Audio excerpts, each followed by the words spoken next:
အားလုံးပဲမင်္ဂလာရှိသောညချမ်းလေးပါခင်ဗျကျွန်တော်ကိုတန်းချိတ် training ကလပ်မှာပြန်လဲကြိုဆိုလိုက်ပါတယ်ဗျဒါလေးကတော့ကျွန်တော်ထိုင်တဲ့နာလေးမှာကျွန်တော်8သိန်းနဲ့ရခဲ့ပါတယ်ဒီကြောက်လေးရဲ့အရင်ဆုံးကျွန်တော်မော်ရင်ပြောချင်တာလေးကဒီကောင်ကပြောမယ်ဆိုရင်သူကမော်ဝမ်းကြီးမော်ဝမ်းလေးတွေကျွန်တော်တို့မော်စီစာဂျောဘက်ကကျွန်တော်တို့ထင်ထားတာပေါ့ဗျာဒါပေမဲ့သူကကြီးရတဲ့လက္ခဏာလေးတွေကတော့ပြောမှဆိုတော့ဂျောင်ပေါ့ဗျာကျွန်တော်တို့နတ်မော်တွေကျွန်တော်တို့မက်လင်ဂျောင်ဘာဂျောင်အဲ့လိုမျိုးတွေကလည်းဖြစ်ဖို့များတယ်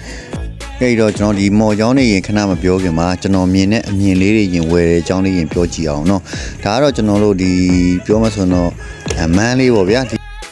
ဒီမန်းလေးကျိုးလေးပြောဒီမှာဒီအမြင်လေးရင်စပြောကြည့်အောင်ကျွန်တော်တစ်ဖက်ကိုတော့ကျွန်တော်နှစ်ပွင့်နှုံးနဲ့မှန်းထားတယ်ဗျဒီကျွန်တော်ဒီရမပြောခင်မှာကျွန်တော်လူတွေကိုအရင်ရှင်းပြပေးပါတယ်ကျွန်တော်ဒီ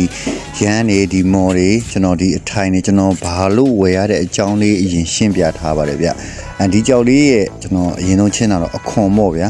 အခွန်ရဲ့အနေထားပုံစံလေးတွေရန်ကြည့်ပုံကြည်နည်းလေးတွေကိုကျွန်တော်ရဲ့အကိုတွေအမတွေကျွန်တော်တင်တဲ့လာတဲ့ကိုတွေကိုရှင်းပြပေးတာပါဒီကြောက်လေးကိုကျွန်တော်မှန်းထားတော့တော့တစ်ဖက်ကို2ပွင့်နဲ့တစ်ပွင့်ကိုကျွန်တော်တို့2သိန်းနှုန်းနဲ့4ပွင့်ဆိုတော့8သိန်းကျွန်တော်အရင်တော့မှန်းထားပါတယ်အောက်ကိုဆင်းရင်တော့ကျွန်တော်တို့အစားပေါ့ဗျာဒီကြောက်လေးကိုကျွန်တော်မှန်းတဲ့ချိန်မှာကြောက်လေးရဲ့အထိုင်နေပုံစံတွေကတော့မဆိုးပါဘူးပြောမှဆိုတော့နတ်မော်ပုံစံမျိုးပေါ့ဗျာကြောက်ကလေးကတော့အဲ့လိုပုံစံမျိုးဖြစ်နေတယ်ပေါ့ဒါကတော့ကျွန်တော်ဖြတ်မဲ့ပုံစံဒီဖြတ်မဲ့ပုံစံခဲပုံစံကျွန်တော်ယာလိုက်တာပေါ့ဗျာဒီကြောက်လေးကိုကျွန်တော်မှန်းထားတဲ့ပုံစံကိုအရင်တွက်ပြပေးပါမယ်ဗျကျွန်တော်တစ်ပွင့်ကိုကျွန်တော်2သိန်းနှုန်းနဲ့မှန်းထားပါတယ်တစ်ဖက်ကိုတော့2ပွင့်ပေါ့နှစ်ဖက်ဆိုရင်4ပွင့်8သိန်းနှုန်းပေါ့ဗျာဒီလိုမျိုးနဲ့ကျွန်တော်အရင်ဟိုပုံစံမဲ့အရင်တွက်ထားပါဗျာဒါပေမဲ့စနင်းတဲ့အချိန်မှာကျွန်တော်နန်းလေးတွေကိုအရင်လျှော့ကြည့်ရပေါ့ကျွန်တော်ဒါကတော့ကျွန်တော်မန်းပေါက်နေရာရင်လျှော့ကြည့်ပါတယ်ဒီမန်းပေါက်နေရာကလည်းဒီမန်းပေါက်ကိုကျွန်တော်ဖြတ်ကြည့်ရဲ့နေရာမှာလည်းကျွန်တော်မန်းပြတဲ့နေရာတော့မခိုင်ဘူးပေါ့ဗျာ50ဆိုတော့မစင်းတော့ဒါကတော့ကျွန်တော် weight short တဲ့နေရာ weight short ပြီးတော့ကြောက်ကလေးကတော့အနာတွေက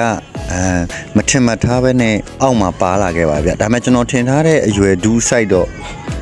ကြောက်လေးကမမီတော့ပါဘူးဒါပေမဲ့အောက်ခြေထိတော့ဆင်းသွားပါတယ်ဒါပေမဲ့အပွင့်တူးစာလောက်တော့မီနိုင်တာပေါ့ဗျာဒါကတော့ကျွန်တော်မှတ်ဖြတ်ထားတဲ့အနေထားပုံစံလေးတွေရှော့ရတဲ့အနေထားပုံစံလေးပြပေးထားပါတယ်ဗျထွေထူးထူးတော့ဒီကြောက်ကြီးကဒါကြီးတော့လှုပ်ချက်တွေလိုက်ချက်တွေတော့မပါပါဘူးကျွန်တော်တို့ထင်ထားတဲ့အဖုံးမဆုံပါပြီးသားဖြစ်တဲ့အတွက်ကျွန်တော်တို့ပြောထားတဲ့အတိုင်းပါပဲကျွန်တော်၄ပွင့်ပဲမှန်ထားတယ်အများကြီးတော့မှန်မထားဘူးဒါပေမဲ့အဲ့၄ပွင့်ကလည်းကျွန်တော်ပြောတဲ့ site ကအရွယ်ကြီး site လောက်တော့မှန်ထားတယ်ဒါပေမဲ့ဖြတ်ရင်းပြူရင်းနဲ့မှာ तू ကအထက်နာပုံစံလေးတွေကျွန်တော်တို့ဖြက်ရော့ပုံစံလေးပေါ့ဗျာကြောက်ကတော့ကျွန်တော်တို့မော်ဝမ်းဘက်ကမှန်းထားတယ်ဒါပေမဲ့ကြောက်ကလေးကမော်ဝမ်းမစစ်ပါဘူးဗျဖြက်ရင်းနဲ့တော့နည်းနည်းလေးရော့လာခဲ့တယ်ဗျကျွန်တော်မှန်းထားတဲ့ကာလာလေးတွေကအရေုံမှ तू ကဇိမ်းပေါ့ဗျာဇိမ်းဝါရီဘက်မှန်းထားပါတယ်ဒါပေမဲ့ तू ကထွက်သွားတာကပြားချက်ပုံစံတိုင်းပဲကျွန်တော်တို့ပဲလိုင်းဘက်ကူးသွားတယ်ပေါ့ပဲလိုင်းဘက်ကူးသွားတယ်ဆိုတော့အစင်မပြေသေးဘူးဗျအနေထားလေးကကျွန်တော်မှန်းထားတော့ဇိမ်းဝါရီပဲမှန်းထားပေမဲ့ तू ကပဲစိမ်းဘက်ကိုထွက်သွားပါတယ်အဲ့တော့ကြောက်ကဘာဖြစ်လဲဆိုတော့နည်းနည်းလေးတော့အစင်မပြေတော့ပါဘူးဗျကြောက်ကနည်းနည်းလေးဖြတ်တဲ့ချိန်မှာလေဖြတ်ရော့ပုံစံလေးတွေဖြစ်သွားတာပေါ့ဗျာသူကကြောက်စီကြောက်သားလေးကတော့မပါတော့ဘူးဗျကြောက်မျိုးတန်းလေးကလည်းရှိတဲ့ရောင်ရောင်နဲ့တော့ရော့လာခဲ့ပါဗျတော့မှတော့ဖြတ်ရော့ပုံစံဖြစ်သွားတာပေါ့ဗျာကြောက်ကတော့ရိုးရှင်းပါတယ်ဒါမှဖြတ်ရင်းနဲ့ဒီအနေထားလေးပုံစံနဲ့ကျွန်တော်တိုက်ကြည့်ပါတယ်ဒါပေမဲ့အစင်မပြေသေးဘူးဒီအားတော့ကျွန်တော်နည်းနည်းလေးတပေးလိုက်တယ်အယောင်တင်ပြီးမှမန်းလေးဈေးကွက်ကိုထိုးကြည့်ရချိန်မှာလည်းအစင်မပြေပါဘူးဗျဒီကြောက်လေးကတော့ကျွန်တော်ဝယ်လိုက်တာက8သိန်း3000နဲ့ဝယ်ပြီးတော့ရောင်းလိုက်တဲ့ချိန်မှာကျွန်တော်2သိန်းလောက်ပဲရပါတယ်ဗျကျွန်တော်တို့မင်္ဂလာမဖြစ်သွားပါဘူးဒီကြောက်လေးကအားလုံးမင်္ဂလာရှိသောနေ့တလေးမှာပျော်ရွှင်နိုင်ကြပါစေအားလုံးကျေးဇူးတင်ပါတယ်ခင်ဗျ